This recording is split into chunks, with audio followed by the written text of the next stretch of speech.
and now the camera doesn't want to. There we go. Well, that was weird. I don't know what happened there.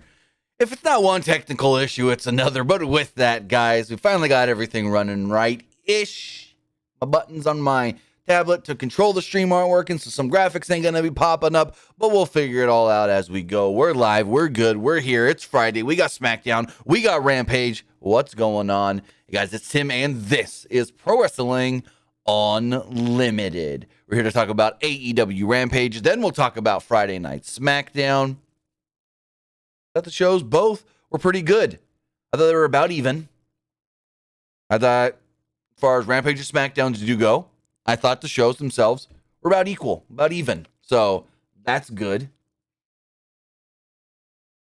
And this was the go-home show for Rampage. We will talk about that first. There was another match. I didn't expect this. Let me know in the live chat, how long are the AEW pre-shows normally, the buy-in? Because, correct me if I'm wrong, aren't they like 30 minutes? Maybe they're an hour and I'm just wrong, but they got 3 matches. 3 on the buy-in. That seems a little much for a show where not only do you have to run a bunch of video packages to hype up the pay-per-view coming up, but then you gotta have these 3 matches. It just seems like a lot for a pre-show. And I hope it's not like, oh, these matches are all just going to be short, especially the 6-man tag team match. That match can't go short, I don't think. So, I don't know. But with that, I want to say thank you for joining me here. Twitch.tv/PWU Unlimited, YouTube.com/Pro Wrestling Unlimited, and Twitter.com/PWU Unlimited. If you are following us and watching right now on Twitch, you can help us out by hitting that donate button down below or donating Twitch bits in the live chat.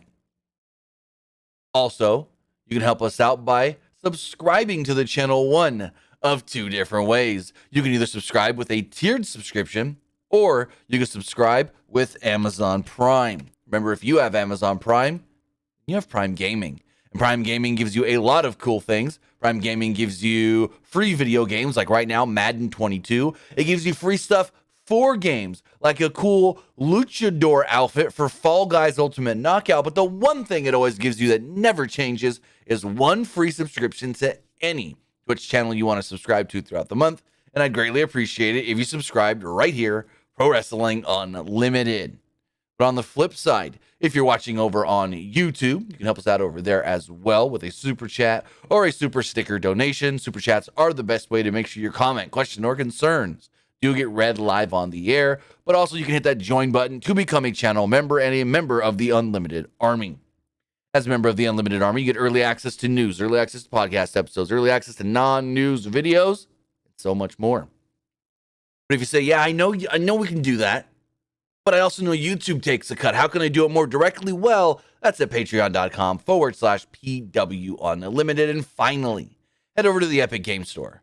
Whether you're going over there to buy a brand new game like Elden Ring or Sifu, or you want to get an older game like Grand Theft Auto 5, maybe you haven't gotten into that, or maybe you have it on like Xbox, but you want it on PC because you got a friend that wants to do Grand Theft Auto Online on PC. I don't know. Go over there and it'll ask you right before you check out. You have a creator code and you do it as PW Unlimited. Again, that is PW Unlimited. And also, if you're playing Rocket League or Fortnite on your PlayStation, Xbox, or Nintendo Switch, do it there as well. Head over to the store page and it'll ask you at the bottom, hey, you got a code? You got a creator code? You do. It's PW Unlimited. Also, this podcast is brought to you by the PCD Hive magazine, but we will talk about that later. Let's jump in and talk about AEW Rampage. AEW Rampage.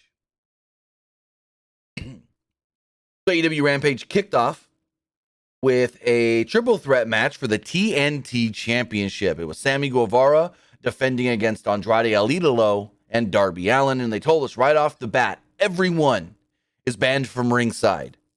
Sting can't come help Darby. The AHFO can't come help Andrade. And Jericho literally says, and Jericho, Chris Jericho, talking about himself in the third person, can't go help Sammy. Caliber stated, if so, There'll be suspensions and fines up to $25,000 that could be levied on anybody that tries to interfere in this match. So early on, Andrade dropped to the floor and was like, I'll let you two fight it off. I'll see what happens after that. But they ended up coming at him. They decided to go after him. He ran back into the ring, and then action was going 1,000 miles a minute from here. Allen got a code red on Andrade for a 2, which was quickly broken up by Allen, going for a crucifix on Guevara, who got another 2 as well. Allen and Guevara then worked a side headlock for a bit. Guevara hit a picture-perfect dropkick. Guevara popped up Allen on the top turnbuckle, the top rope, and hit a Gamangiri.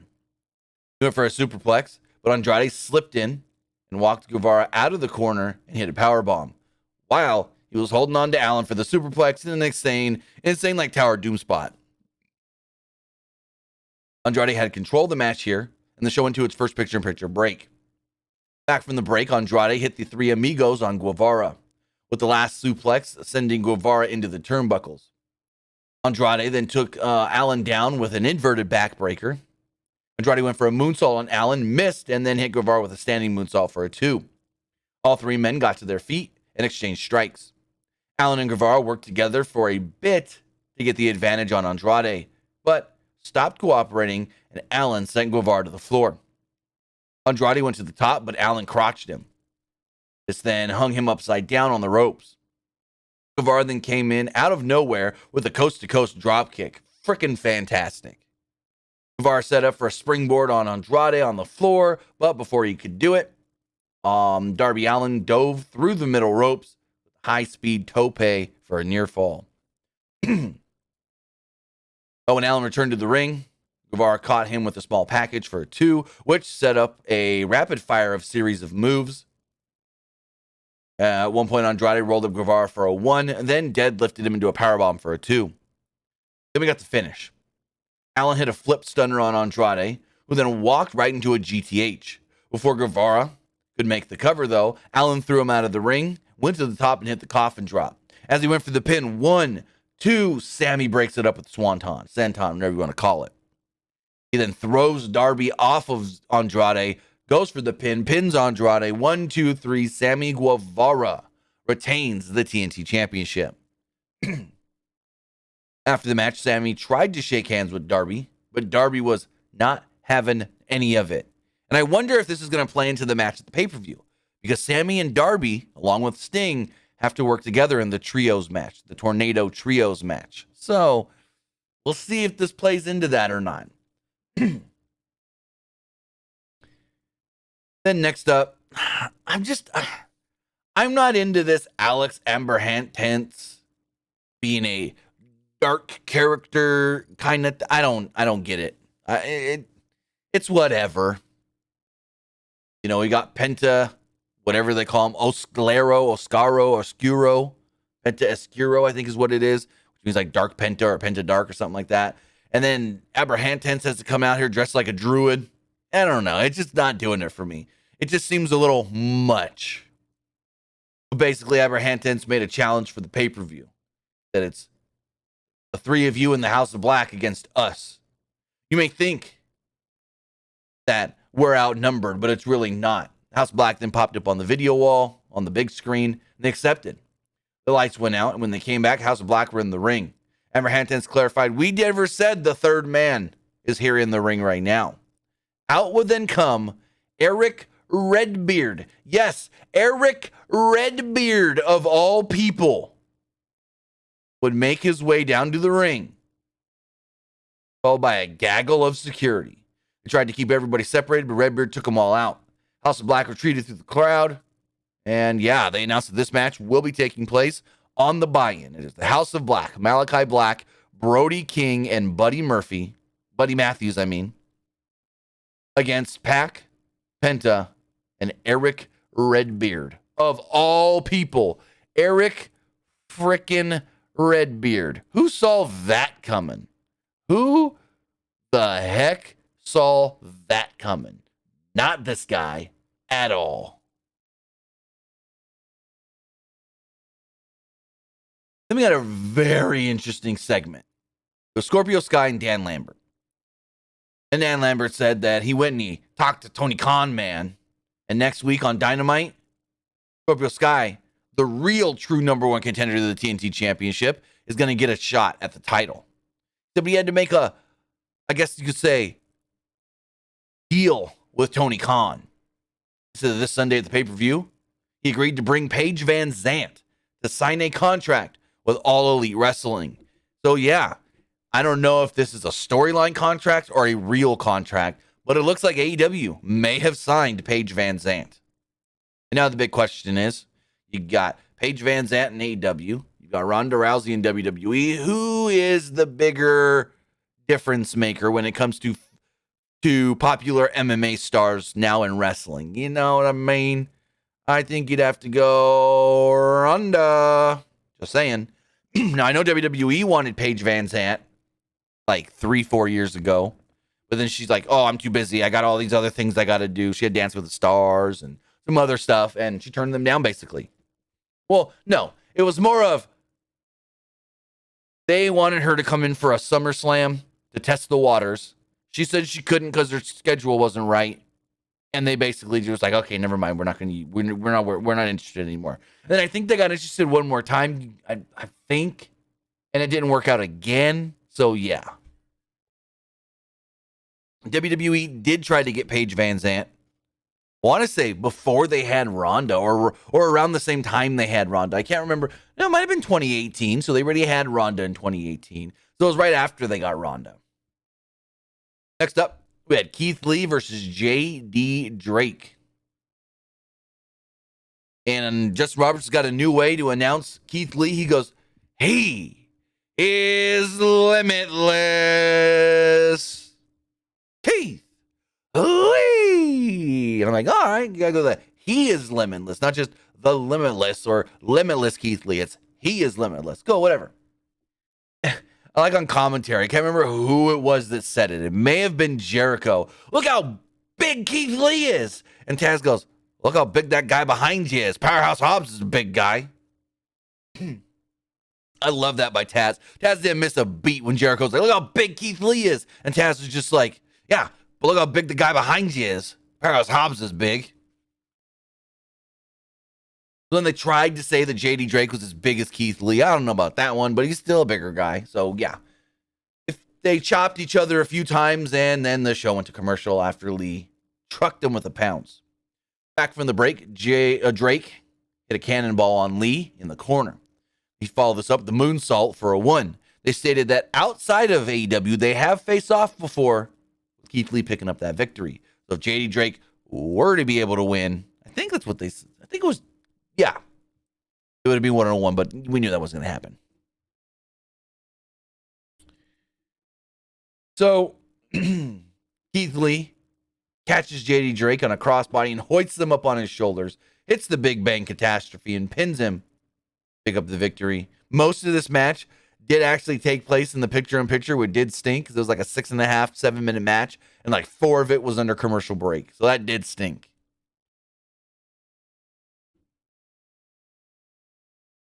After the match, Drake's stable, the Wingmen, would run out to, I guess you could say, interfere. I don't even know. But Lee dispatched all of them, powerbombing Cesar Bononi, tossing Peter Avalon into a pile on the floor. When Ricky Starks and Powerhouse Hobbs went to run down to the ring, Orange Cassidy's music would play. He distracted Team Taz, and then nothing happened.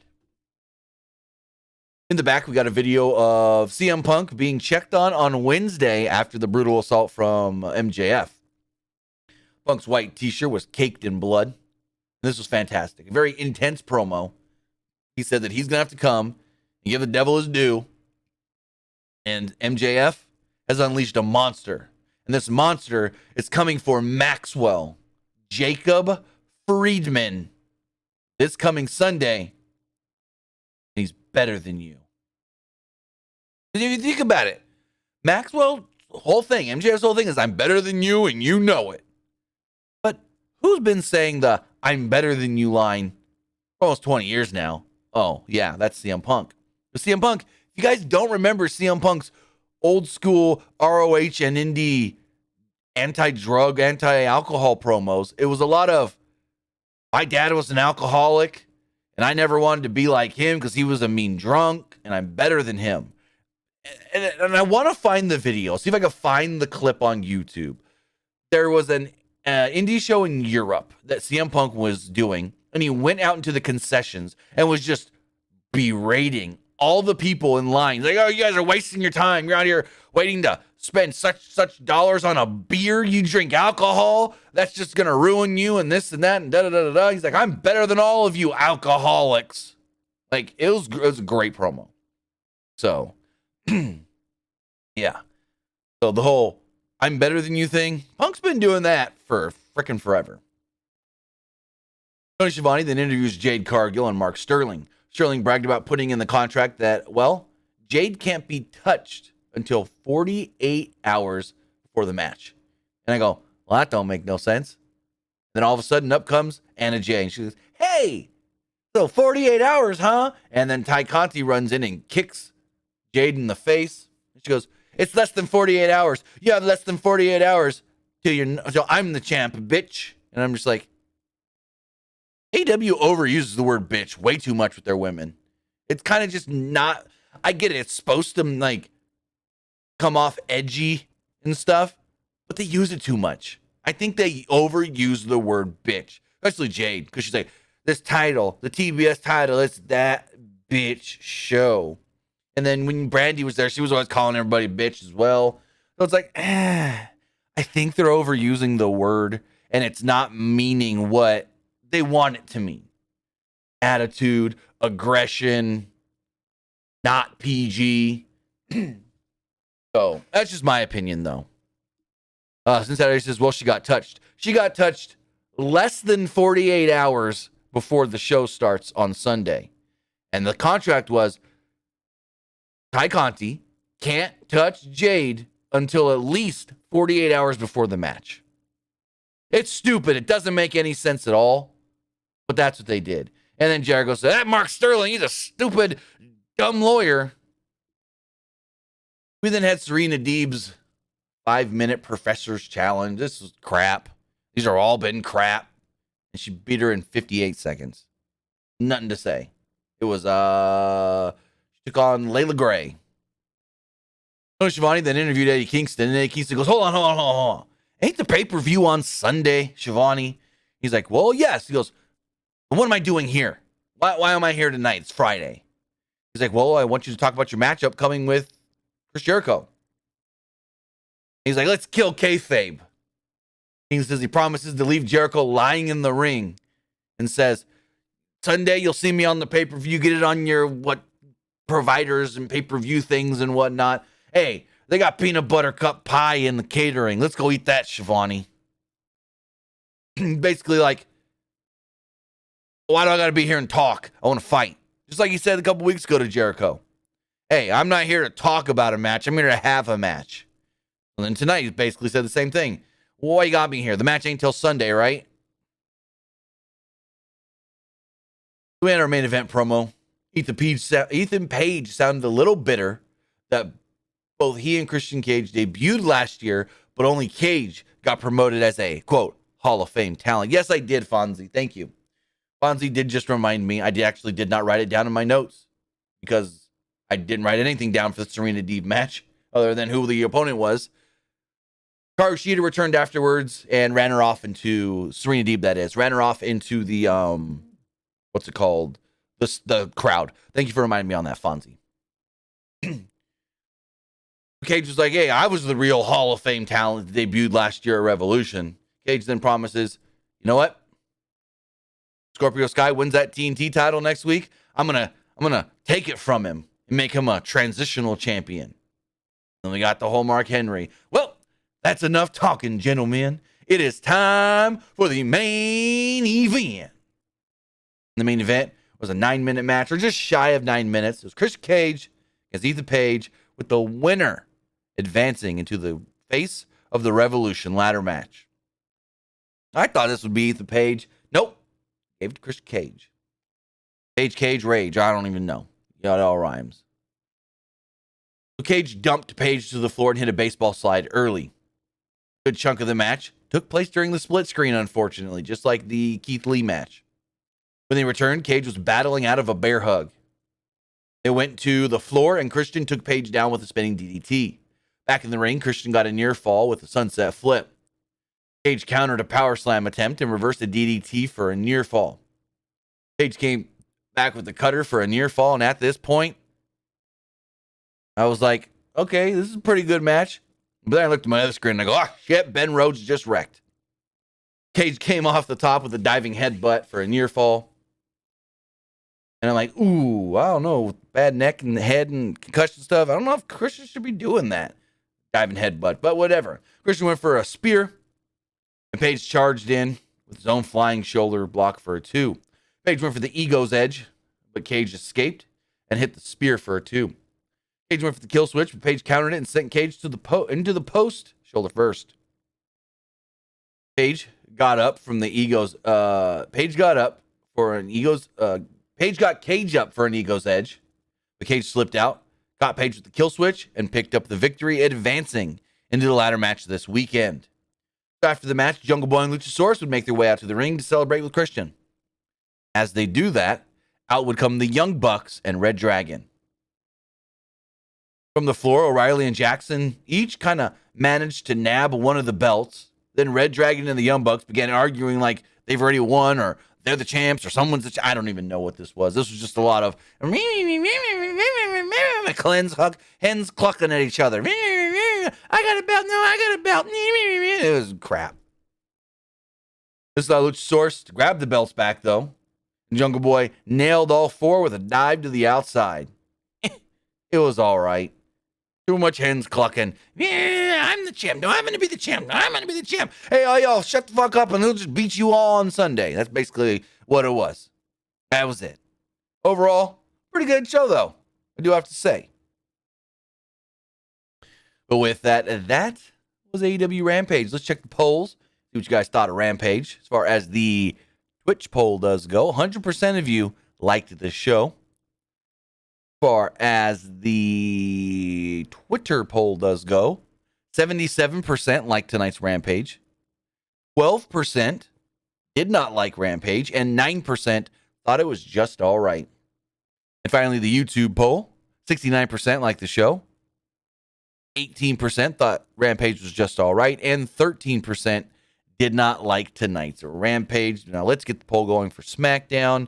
SmackDown. New poll. What did you think of SmackDown? What think of tonight's?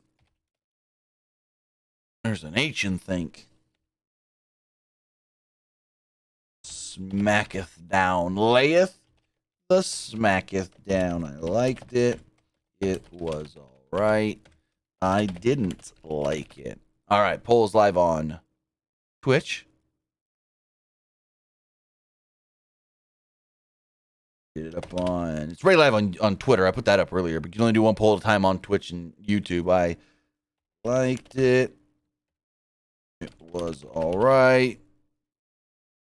I didn't like it. All right, bada bing, bada boom. There we go. But with that, I told you that this podcast is brought to us by the PCD Hive magazine.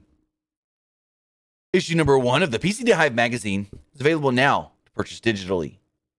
PCD Hive magazine focuses on mental health, self-love, and also features a number of great creators from writers, poets, artists, and more. Right now, first issue of the PCD Hive magazine is available for what? $1. You can get it from either going to the link in the description below or by heading over to PCDHive.com. Again, that is PCDHive.com or the link in the description below. Again, the March edition of the PCD Hive magazine is available right now and available for only $1. And I do have to say, I was part of the team on this. I'm the one that basically designed the whole thing. They came to me and said, we have the idea. We've got the content. Now we need somebody to put it together. I put it all together. Great time, and I can't wait for the April one to come out. For the May, June, July. The plan is once a month, and keep it going. And yeah, great project. Tackles a lot of great things, and also highlights a lot of cool creators as well. With that, again, head over to PCDHive.com or the link in the description below if you're watching on YouTube to get the issue number 1, the March edition, the March issue of PCD Hive magazine for only $1. With that, we've got SmackDown to talk about, as SmackDown kicked off with a cool little intro, I guess you could say. They had a bunch of different people. They had, let's see if I can remember off the top of my head without looking at my notes. Paul Heyman, Ronda Rousey, the Usos, the Viking Raiders, Ricochet, Sami Zayn, and I think that was it. All basically doing like, Sonya Deville. All doing a little preview for what they're doing on tonight's show. And the show opened up with the Intercontinental title on the line. But let's recap what the people said first. I do have that in my notes. I didn't think I wrote them down, but I did. Paul Heyman announced that the Universal Champion Roman Reigns will make an appearance at some point tonight, and the fans will acknowledge him later. Ronda Rousey discussed her first match on SmackDown tonight and promised to defeat Sonya Deville. Deville responded and said that she would give Rousey her first loss on SmackDown. Viking Raiders then pledged to win the tag titles. The Usos pretended to be afraid and said, "We're the ones." Ricochet praised Sami Zayn, but he's still going to have to beat him tonight for the IC title.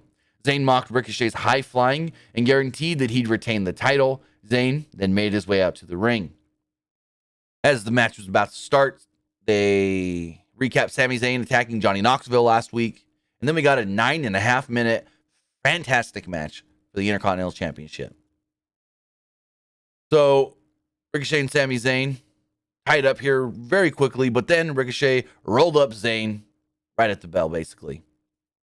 Followed this up with a standing drop kick. He attempted to springboard clothesline, but Zayn avoided it. He rocked Ricochet with the clothesline to take him down and take over. Zayn then slowed down the pace, but Ricochet fought back.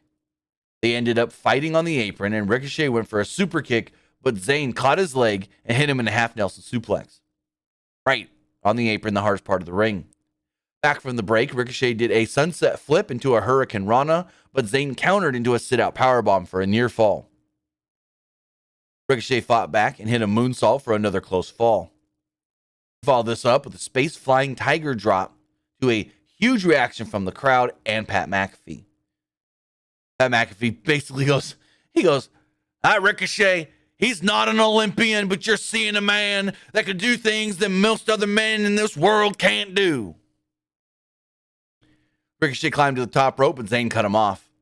Zayn was firmly in control when Johnny Knoxville's music would hit.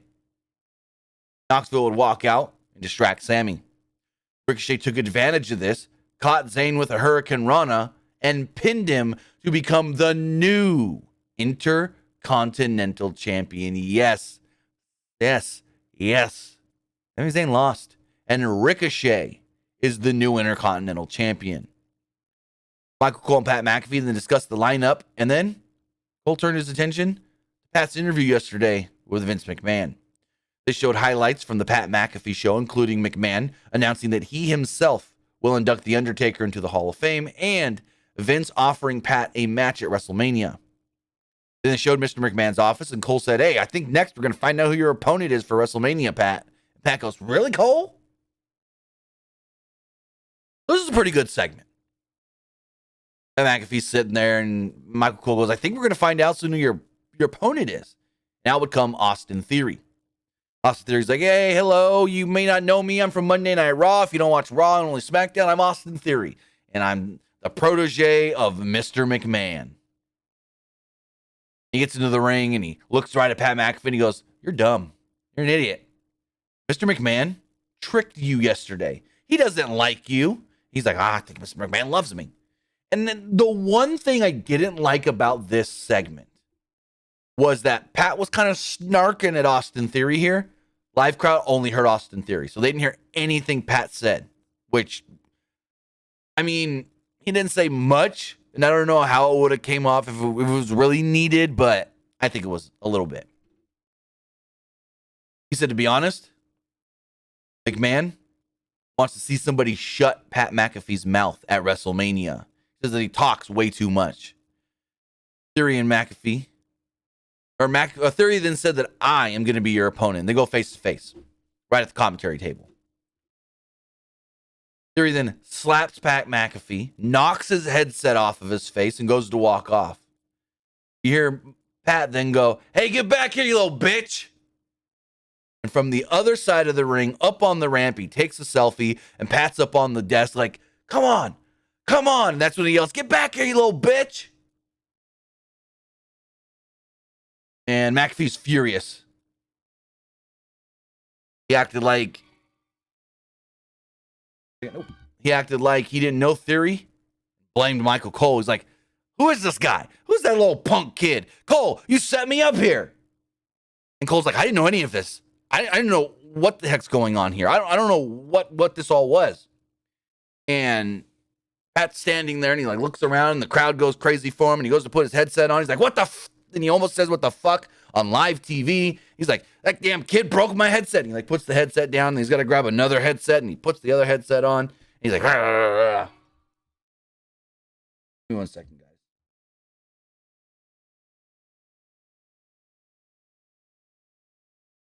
And yeah, I thought it was a good, effective segment. And then they I think we get the entrance of Naomi. They go to break. We come back, and Michael Cole lets us know, "Hey, I've just been told it's official. You and Austin Theory WrestleMania." Next up, we had Naomi versus Carmella. And this match was all right for the 2 minutes that it lasted. Bell rang. Carmella jumped out of the ring to put her mask on. And Pat was basically just like, "What are you talking?" Oh, it didn't change.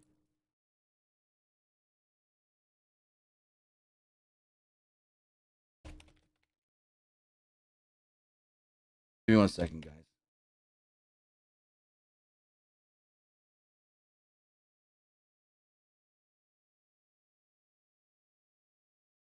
So this match, it was all right. She put the mask on. Pat McAfee asked what the heck that was, why she's wearing a mask, and Michael Cole's like, "It protects her face." He's like, "From what?" And nothing really happened much in this match. Carmella slowed the pace down. Naomi fought back. She rocked Carmella with a kick to the head for a near fall. Carmella briefly gained control. Naomi recovered. Zelina Vega would then jump up on the apron, and Banks pulled her off and hit a meteor against the stairs. Naomi regained control, hit a split-legged moonsault, and picked up the victory. In the back,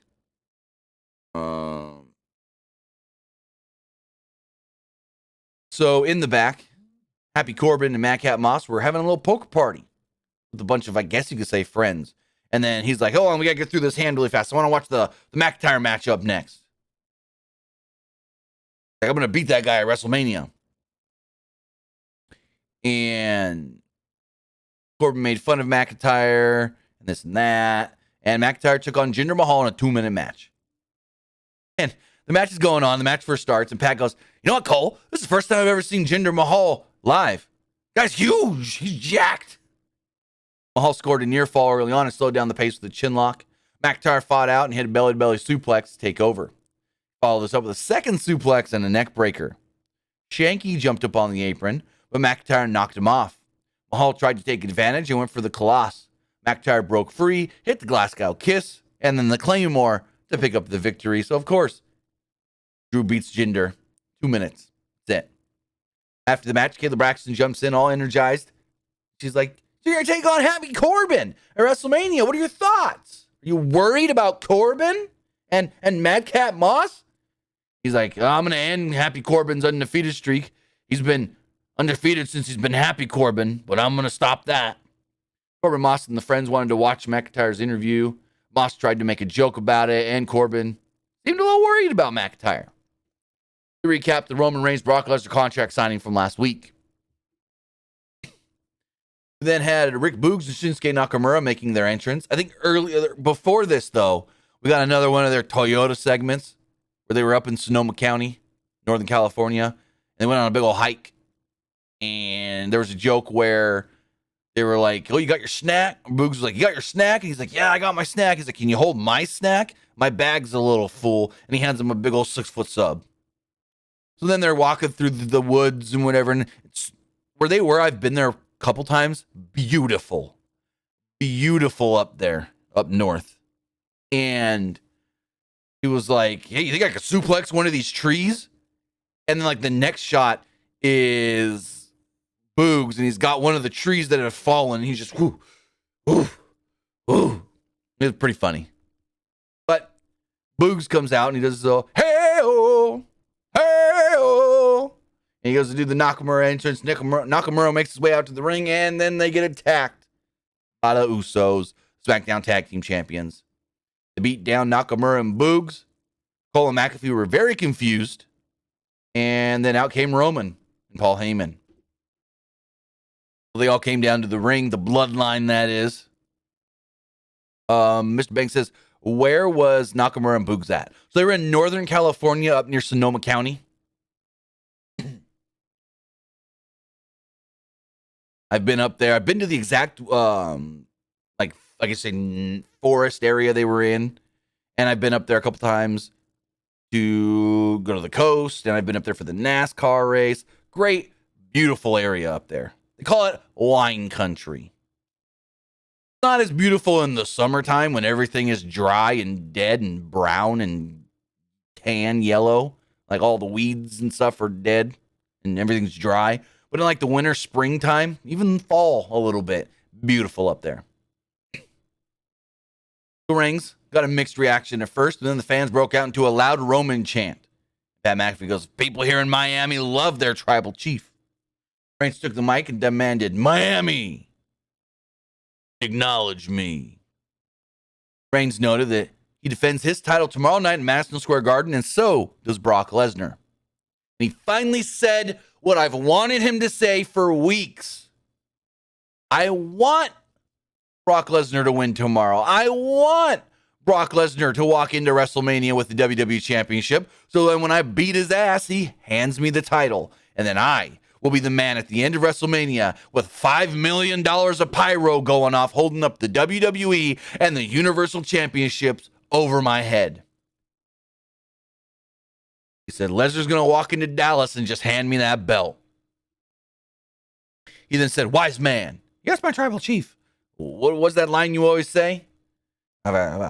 It's not a prediction. It's a spoiler. And that was his spoiler, that he's going to hold up both belts. That's $5 million of pyro go off. He's the double champ. He said that he guarantees Lesnar will acknowledge him. Heyman, Roman, they leave, and the Usos are left to defend the tag team titles in an 8.5 minute match, which is actually really good, hard-hitting, and fast-paced. Eric threw the Usos out of the ring early, and Ivar hit a cannonball off the apron. Ivar then hit a flying splash, and I think it was Ivar's birthday today, too, so happy birthday. Either yesterday or today. And Ivar then hit a flying splash on Jimmy for a close near fall. Viking Raiders went for the Viking experience, and Jay made the save. The heels took over and isolated Eric on their side of the ring. Usos beat Eric around the ring and threw him into the barricade. Back from a commercial break, Ivar threw Jay, and Eric caught him. They hit a springboard German suplex combo kite move, and Jay fought back and tagged in Jimmy. He went for the splash, but Eric got his knees up. Viking Raiders hit the Viking experience on Jimmy, but Jay broke up the pin. The Viking Raiders went for the springboard German combo again, but Jimmy pulled Ivar out of the ring. Jay and Eric traded some pin attempts, and the finish came when the Usos hit the 1D on Eric to pick up the victory. I thought this match was great, and it wasn't just, oh, we just need some guys for the Usos to beat. No, the Viking Raiders got a lot of good offense on the Usos, which really surprised me and made me happy, I guess you could say, that it wasn't just, oh, the Usos dominated and they beat them. No, Viking Raiders looked like, what's the word I'm looking for, plausible challengers, not just random guys in there with the champs, with the Usos. No, it wasn't good. It was Big E, Sheamus, whatever this was. Supposed to be Big E versus Sheamus, and it never happened. To show the New Day arriving on Big E's ATV, they recapped Sheamus and Holland confronting the New Day last week. Big E and Sheamus started to face off in the ring when Kofi Kingston jumped on the ATV and started playing New Day Rocks with the horn. Holland then grabbed a chair and hit Kingston from behind with it. He then started beating the ATV with the chair as well. Sheamus then just jumps Big E from behind after he gets distracted, jumps out of the ring. The heels jump on the ATV and they ride it to the back out into the parking lot. And I go, what the frick was this? What the who? What the huh? Huh? What? So they then get a video saying that during the break, they beat it down even more. Sheamus and Holland destroyed the ATV with sledgehammers in the parking lot. Cole stressed that Kingston bought that ATV as a birthday gift for Big E. They then recap Ricochet becoming the Intercontinental Champion and Johnny Knoxville's appearance. Also, I missed something from earlier. So earlier, Sami Zayn ran into the back and he threw a little fit. He's like, Johnny Knoxville, why are you always here following me? You follow me on Instagram. You follow me everywhere I go. And then he looks at the cameraman and he's like, are you following me? Are you following me, cameraman? Well, follow this. If Johnny Knoxville wants to follow me somewhere, he can follow me all the way to WrestleMania and we'll have a match. And so, fast forward, Kayla Braxton interviews Johnny Knoxville. Knoxville noted that, she's like, what do you think about the challenge from Sami Zayn? He's like, I put my body in crazy situations all the time. It's something about almost losing his pecker. And basically says he accepts Sami's challenge. Talked about wiping out on a motorcycle, trying to do a backflip or whatever. So yeah. Happy Corbin and his friends were playing poker when all of a sudden, sting, the sword, Angela, right into the dartboard. Then we got the main event match. It was Ronda Rousey and Sonya Deville in a 3-minute and 15-second match. They kept this short. It was more of a showcase for Ronda. So on commentary, they had Charlotte, and she kept going on and on about Ronda's a one-trick pony. All Ronda can do is the armbar. Charlotte knows how to counter the armbar. Charlotte's never been tapped out. Charlotte this, Charlotte that. Before the match, Sonya Deville yelled at referee Charles Robinson and reminded her she's his boss. Rousey got an epic intro, running down her accomplishments. She came out wearing a knee brace, and they stated that she's been training on how to wrestle around the injured knee. So Deville took advantage and hit a chop block on Rousey's injured knee. Deville then followed this up with a jumping knee and slowed down the pace with a chin lock. Fans broke into a Ronda chant. Rousey fought back and choked Deville on the ropes. She rocked Deville with a running knee on the apron. She followed this up with a jumping knee in the ring. Rousey fired up and backed Deville into a corner and hit her with some rights and lefts. Then hit the Piper's Pit and locked on the armbar for the victory. After the match, Rousey told Charlotte, get in the ring. Let's go. Charlotte did get in the ring. Rousey flipped her, locked her in the ankle lock, and Charlotte tapped out. So Ronda is not a one-trick pony. Looked like she'd been over there training with Brock Lesnar or Ken Shamrock. Learned how to do the ankle lock. That was it. That was Friday Night SmackDown. I thought it was a pretty good show. I thought it was a pretty good show overall. But with that, as far as what I think, now it's time to hear what you guys thought of tonight's show. As far as the Twitch poll does go, 67% of you like the show, with 33% not liking tonight's SmackDown. As far as the Twitter poll does go, 72% liked the show, 22% thought it was just all right, and 5% did not like SmackDown. And finally, check out this Twitter or YouTube poll. 85% liked SmackDown, 13% thought it was just all right, and 2% did not like tonight's SmackDown. As far as the text messages do go, versus have you heard the rumors of the Cody WWE talks fizzling out? Well, you must mean you did not watch the wrestling wrap up this morning, because I already talked about that, bud. You want to know what I've heard and what others are reporting on the Cody WWE talks? Check out the wrestling wrap up from this morning, Friday, March 4th.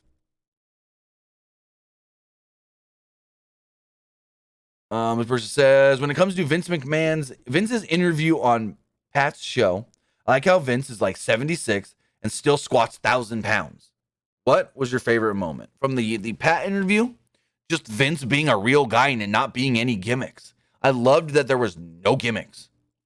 I also thought it was funny when Vince goes, we don't use the word wrestling, or we don't call our guys wrestlers because they're superstars. And being called WWE superstars sounds a whole lot better than just a professional wrestler. I thought that was pretty funny. And he also said they don't use the word wrestling, so they stand out apart from other wrestling companies. First says, I might be in the minority, but Pat versus Theory could be really good. Pat had too much makeup on tonight. Yeah, probably. It looked like it. But I mean, remember Pat and Adam Cole? That match was phenomenal. I mean, maybe phenomenal is giving it too much credit, but that match was really, really good. I just love how Pat keeps saying, he said it on his show yesterday. He said it tonight on SmackDown. I got to get back in shape. I ain't in fighting shape. Versus, I like both shows tonight, AEW Rampage and SmackDown. Who do you think should challenge for the NXT Women's Championship and North American Championship? Well, the North American title, we know it's Stand and Deliver is going to be in a ladder match. As far as the women's title, I don't know, because all the women right now are kind of ingrined into that tag team tournament. So I don't know who they're actually going to push. And that is it. Those are all the text messages. So with that, guys, I want to say thank you for joining me here. Twitch.tv /PW Unlimited, YouTube.com /PW Unlimited, and Twitter.com /PW Unlimited. Don't forget, this Sunday, we will be live talking AEW Revolution. I do have my predictions up right now on the PW Unlimited YouTube channel that we did live this morning on the Wrestling Wrap-Up. But that show will be on Sunday. There are 3 matches on the buy-in, so better watch that buy-in, I guess. Pre-show starts, I want to say 4 Pacific, 7 Eastern. Main card starting at 8. I want to say. Don't quote me on that. I can actually double check.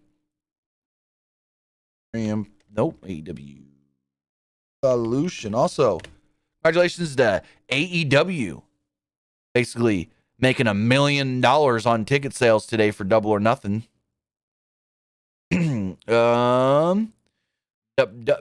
Double or Nothing starts at 8 p.m. Eastern, 5 p.m. Pacific. We will be live following that show, running down everything that takes place at Revolution. So I'll see you guys back on Sunday. Have a good night. Have a good weekend. I will be live in a little bit, twitch.tv /TimmyBuddy, playing a new game that you guys can actually interact with. It's I don't know, I sent a code for a game that says that the live chat can interact with their Twitch points, which is really cool. We're going to set that up. We're going to play it, and we're going to see exactly what it is. So with that, guys, have a great rest of your night. Have a great weekend. I'll see you Sunday for AEW Revolution.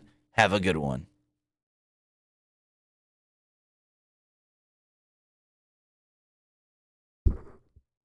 Oh.